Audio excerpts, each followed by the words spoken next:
নমস্কার বন্ধুরা, আজকের রেসিপি হচ্ছে অনুষ্ঠান বাড়ির মতো চিকেন পকোড়া। তো আমি মাংসগুলো ছোট ছোট করে কেটে নিয়েছি। তারপরে আমি এর মধ্যে আদা রসুন ও কাঁচা লঙ্কা বাটা দিয়েছি। তার মধ্যে হলুদ দেব, তার মধ্যে নুন, একটু গরম মশলা, কাশ্মীরি লঙ্কার গুঁড়ো, তারপরে এর মধ্যে গোলমরিচ, জিরে দিয়ে আর একটু পাতিলেবুর রস দিয়ে আমি এটা ম্যারিনেট করে রেখে দেবো। তারপরে ওটা রেখে দেওয়ার পরে 10 মিনিট মতো আমি এটা রেখে দেওয়ার পরে তারপরে 10 মিনিট বাদে আবারও আমি এর মধ্যে একটু টমেটো সস দেব।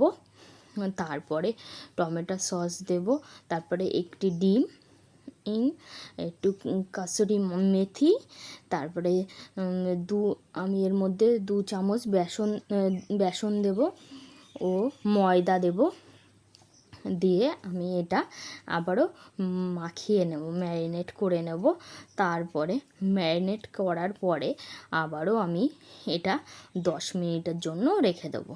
তারপরে আমি এটা কড়াইতে সাদা তেল দিয়ে দেওয়ার পরে এবার আমি পকোড়াগুলো আমি আস্তে আস্তে ভাজবো। তো আমি আস্তে আস্তে ভাজতে হালকা মিডিয়াম গ্যাসে আমি পকোড়াগুলো ভেজে নিচ্ছি। হালকা ভেজে নেওয়ার পরে পকোড়াগুলো আমি তুলে নেব। তারপরে আমি পকোড়াগুলো তোলা হয়ে গেলে এবার এর মধ্যে আমি আবারও দুবার করে পকোড়াগুলো ভাজতে হবে। না হলে আমি যদি দুবার করে না ভাজলে ভেতরে কাঁচা থেকে যাবে বা মাংসগুলো সিদ্ধ হবে না। তার জন্য আমি প্রথমে আমি ভেজে নিয়ে তুলে নেব। তারপরে প্রায় এটা ভাজার মতো হয়ে গেছে, প্রথম স্টেপ ভাজা হয়ে গেছে। এবার তারপরে আবার দ্বিতীয়বার ভাজার জন্য আমি এগুলো একটু ঠান্ডা করে নিয়ে তারপরে আবারও ভাজলে তাহলে ভালো হয়। তো আমি এবার এর মধ্যে প্রথম স্টেপগুলো আমি তুলে নিচ্ছি। তারপরে আমি আবারও এইগুলো ভেজে নেব।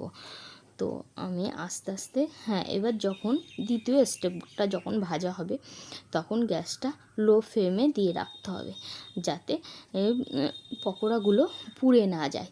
আস্তে আস্তে হবে, তাহলে পকোড়াগুলো কালো হবে না আর ভেতরটা কাঁচা থাকবে না।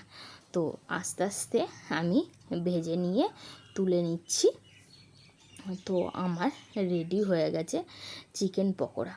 তো এইভাবে বাড়িতে বানিয়ে খেয়ে দেখবে, পুরো অনুষ্ঠান বাড়ির চেয়েও বাড়িতে ভালো টেস্টি বাড়িতে বানানো যায়। টাটা বন্ধুরা।